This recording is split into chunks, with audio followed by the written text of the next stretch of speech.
ပေးသွားမယ့်အကြောင်းအရာကတော့ကျွန်တော်တို့ကိုကိုအုံးတန်မုံတုံးထားတယ်ဆိုလို့ရှိရင်တော့ဒီ run in run off ဒီလိုမျိုးစေရမယ်ဘယ်လိုမျိုးတတိထားရမယ်ဆိုတဲ့အကြောင်းအရာကိုပြောပြပေးသွားမှာဖြစ်ပါတယ်။တော့ပထမဆုံးအနေနဲ့ကျွန်တော်အသုံးပြုထားတဲ့ဒီကိုကိုအုံးတန်မုံကဒီအပေအတွက်ဒီမလိုတဲ့တက်တူတက်တွေပေါ့နော်တန့်စင်ပြီးထားတဲ့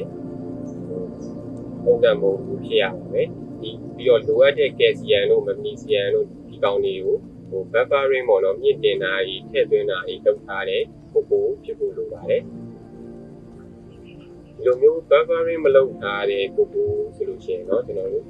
ကယ်လ်ဆီယမ်တွေမက်ဂနီဆီယမ်တွေလိုအပ်တဲ့ပြဿနာကြီးပြပြီးတော့ pH imbalance ဖြစ်စေရတော့ဒါကြောင့်ကျွန်တော်တေချာ buffering လုပ်ထားတဲ့ဒီ quality မြင့်ကိုကိုအုံးတံမို့ရေးချင် type လို့ပြောပါတယ်ဒီ buffering မလုပ်ထားဘူးဆိုလို့ရှိရင်တော့ကျွန်တော်တို့အပင်မထည့်ရင်ဒီ camera နဲ့ဒီ buffering မြင့်တင်ထည့်သွင်းခြင်းလုပ်ဖို့လိုပါတယ်ဒီနောက်ထပ်ကျွန်တော်တို့ပေါ့နော်ဒီမတန်တာဒီမှာဘလိုအပ်တဲ့ mineral တွေပါလာပြီးတော့အာဒီကိုရုပ်ကိုနောက်တက်တဲ့အခါမှာလည်းစားရီစုပုံလာပြီးတော့အာဒီရောပင်ရတိထားမစားနိုင်ပဲလေပြန် log out ဖြစ်တာကလည်း pH အတက်ကြဖို့ဖြစ်စေပါတယ်ထို့အပြင်ကျွန်တော်တို့ဒီအချိန်မှာမလောင်းတာကြောင့်ဒီကိုကိုဒီ6ကျော်သွားတာလည်းဒီ pH အတက်ကြနဲ့အာဒီစုပ်ကိုကိုက်နိုင်ပါတယ်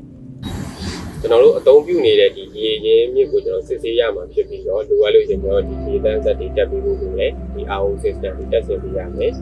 ဒီလောင်းတာကိုလည်းကျွန်တော်တို့ဒီစနစ်တကျနဲ့အချိန်မှန်လောင်းပေးရမယ်ပြီးတော့ကျွန်တော်ဒီလောင်းတဲ့ပမာဏနဲ့ဒီအချိန်ရေတက်တို့ကိုလည်းကျွန်တော်တို့ဒီအပေးအချိန်ကြီးတက်တန်းတို့ပေါ့နော်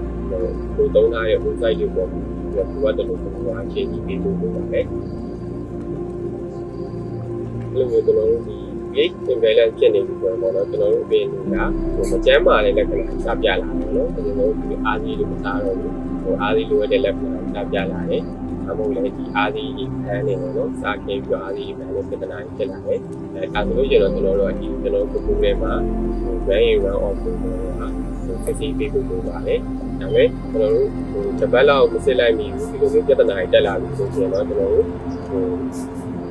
စစ်ဆေးပြီးတော့လိုအပ်တဲ့အခါကျလို့ရှိရင် flashing လုပ်ပြီးတော့သိချပြီးလို့ရတယ် run in ဆိုတာကတော့ကျွန်တော်တို့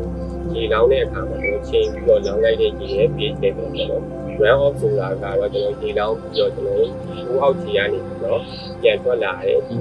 10% ဒါမှမဟုတ် 20% ပေါ့နော်အဲ့ဒီပမာဏကြီးတွေကျွန်တော်ရေးတယ်ပဲပြန်ပြီးတော့စစ်ဆေးတာဖြစ်ပါတယ် run ရဲ့အနေနဲ့ကကျွန်တော်တို့ကိုသုံးထားတယ်ဆိုရင် pH level က 5.8 နဲ့ 6.2 ရှားမှဖြစ်နေတယ်ကျွန်တော်တို့ကတော့ဒီ 5.8 6.2 ပေါ့နော်ဒီလိုပြန်လာအောင်လေပြန်ထွက်လာတဲ့ run off ကလည်းကျွန်တော်ဒီ 5.5 နဲ့ 6.5 ရှားမှရှိတယ်ပေါ့နော် run off ကrun off ပြန်ထွက်လာတဲ့ water က 6.5 တက်များနေရင်ဆိုရင်ကျွန်တော်စားခဲ့ရရင်ဒီရန်တော့ပေါ့နော်ဒီကနေအာဒီပုံနိုင်တယ်အာဒီစုပုံနဲ့ပြတ်တာဖြစ်နိုင်ပါတယ် run off ကကျွန်တော် pH 5.5 ရောက်ရောက်နေတယ်ပေါ့နော်ကျွန်တော်အာဒီကိုဒီကတက်ပို့ရှိနေတယ်ပြီးတော့ဒီကျွန်တော်ကိုကိုမီဒီယမ်ကacid အချင်းတက်များနေတာဖြစ်နိုင်ပါတယ်တော့ဒီလိုမျိုးပြဿနာတွေ issue တွေဖြစ်နေပြီပေါ့နော်ကျွန်တော်တို့ကိုမီဒီယမ်ကို pH level 5.8 ကနေ 6.0 တွင်ချိန်ပြီးတော့ gamma supplement ပါတဲ့ကြီးနဲ့လက်ရှိစိတ်ချဖို့လိုပါတယ်။ gamma ကဒီ pH level